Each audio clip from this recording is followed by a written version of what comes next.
the South African long-distance runner Irvette Van Zyl has qualified for the 2024 Paris Olympics in France. Now, this will be her fourth Olympics. She has also won the Soweto Marathon last November and is joining us via Zoom from Pretoria. A very good evening and welcome to Sports Live, Irvette. Thank you so much for making time for us. Good evening. Thank you for having me.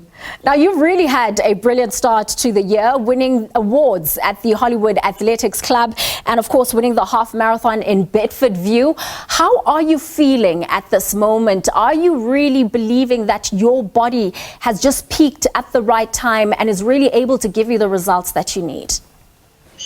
Yes, I think I'm still in a major training block right now. So depending on what happens on the qualification, because I've already qualified, like you said, for the Olympics, that is in Paris in July, August.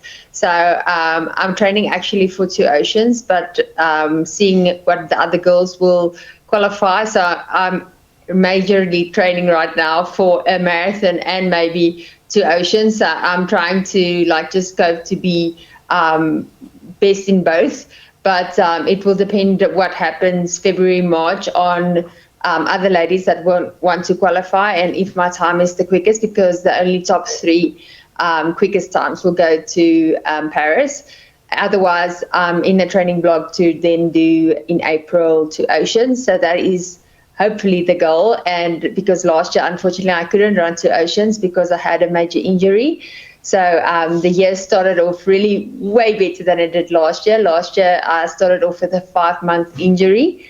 And this year, I'm just so happy to start the year off with a winner disc game, winning awards at my club at Hollywood. And yeah, just going from strength to strength, and training is going well. So I'm excited for the year.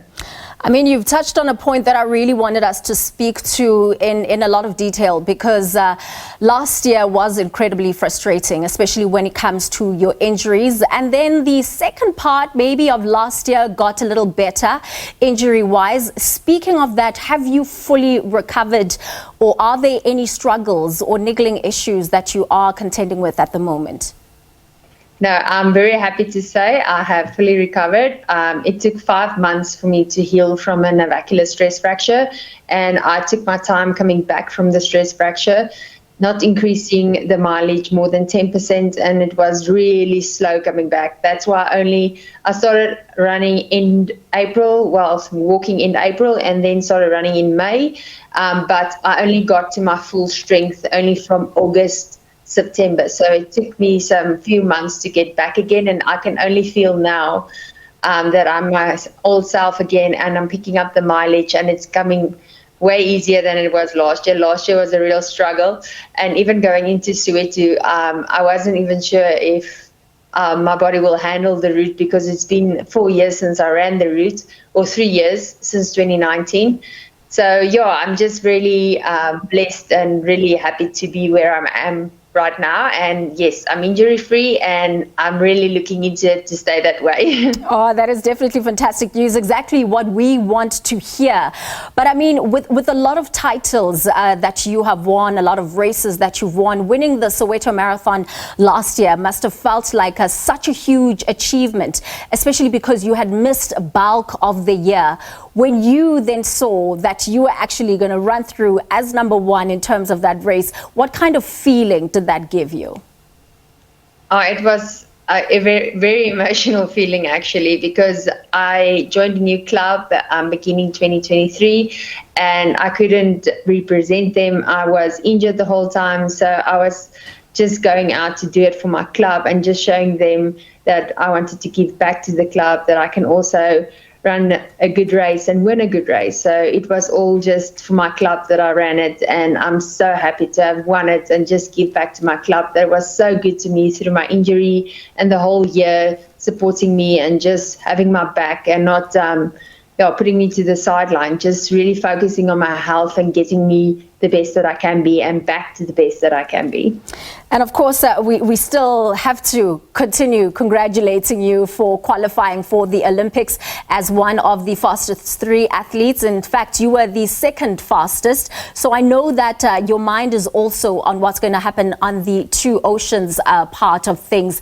But just in terms of the Olympics, how are the preparations going so far? Where are you doing these preparations just to make sure that you emulate the route and the race that is going to be at the Olympics?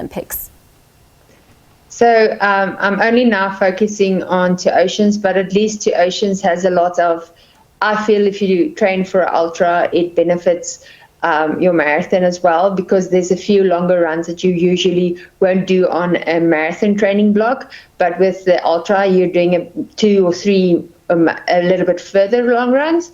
And I'm doing a lot of hill training, especially for 2 oceans, and Paris is also going to be a difficult route, so that complements each other. So I'm really happy about that. And I think I'm just really building on my strength right now, because last year I lost quite a huge bit of running. So I'm just trying to just make myself strong enough in the gym that my body can handle what it needs to be what needs to be done, and that is running. So I'm focusing a bit more on strength than just like doing mileage, and taking easy days as well. I'm taking now a week easy that my body full recovers, and then I go back into a training block. So I'm just giving myself a bit of grace as well, because usually I would always just train hard and not listen to my body and just push through. But I've changed now that up and just really trying to get enough sleep and getting enough rest and let my body recover, like be ready and not get injured, of course. Yeah, and I mean, Irvette, you have already competed in 3 Olympics, taking part in those, unfortunately unable to complete those races. What has led to that? And now going into the Olympics in Paris, what then becomes your target and your goal for this particular race? I think one thing that I've learned after last year's major injury is that I need to self-coach myself and believe in myself that I can just be good enough to coach myself and listen to my body, because usually I've been coached and I had to push through, and sometimes I had one really good coach that listened to what I said. If I'm tired, we didn't run, but other coaches didn't really listen to when you're tired and you need rest, or when you didn't smash a session or didn't run a PB in that session. So I just taken a few steps back, and if I feel good the day, I stick to my paces. And if I feel really horrible the day, I would just stay to a pace that's a little bit more comfortable and not push through and kill myself basically in the session. Because usually I was in the most awesome shape before Olympics and building up. I was running PBs in training sessions, and then when I arrive or just before the race, I'm already there, and then an injury in my taper week pops up. But then it's a major injury, then it's a stress fracture. So I've learned now my body to just listen to it and not push through, and it's not that you have to be in the greatest shape to run the best race. You just have to complete the training, and that's how I'm doing it now. I'm completing the training and I'm doing what I'm supposed to do and focusing on my weaknesses. That is my strength, and doing strength work and doing a lot of rehab work, because that is all that small muscles and all your feet exercises that needs to be taken more seriously than a hard session. It's that small stuff that you do that makes the full picture. I'd rather miss a hard session in the week and do 1 or just 2 hard sessions than try and do 3 or 4 and get as much out of my body than I can. So I'm just listening to my body and doing what I can that I can. Actually, this will be now the longest I think ever somebody waited to cross the finish line at the Olympics, and that will be me. It's 12 years or something now. Yeah. So I'm really happy when this Olympics works out for me, because I thought in 2021 it will work out, because everything went so well, and unfortunately it didn't work out. So I'm really determined that this one I'm listening and just I'm just hoping this one works out. All right, so I do want to hear it in your own words, because I don't want you to evade the question. Just in terms of your targets and goals for Paris, what is it?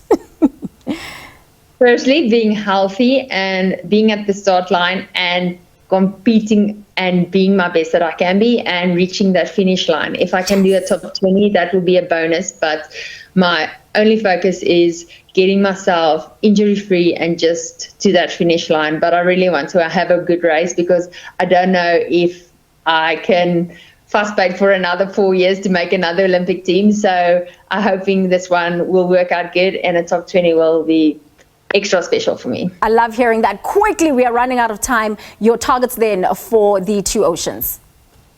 Okay, 2 Oceans. So this will be my 3rd time running 2 Oceans. So hopefully 3rd time lucky and winning it, because I was 3rd, 2nd, and second place hurt quite a lot, because I was in the lead until 2Ks to go, and then Hara got me, and she broke the record and I broke the record, but it's first over the line that gets the record. So that was hard to see and just be part of. But yeah, so I'm looking forward to 2 Oceans and just trying my best that I can win it, because that will be an awesome way to just set the momentum going for Olympics. Oh yeah, absolutely. When it comes to you and Gerda, you always give us so much to talk about. I truly am wishing you the best, Irvette, especially when it comes to the 2 Oceans and of course the Olympics. Once again, congratulations for qualifying. Irvette Van Zyl, who is going to be flying the South African flag very high in Paris, June, July, August, of course, in terms of those Olympics, and of course in the upcoming 2 Oceans. It's so great to hear that she is now injury-free and ready to compete at the highest level.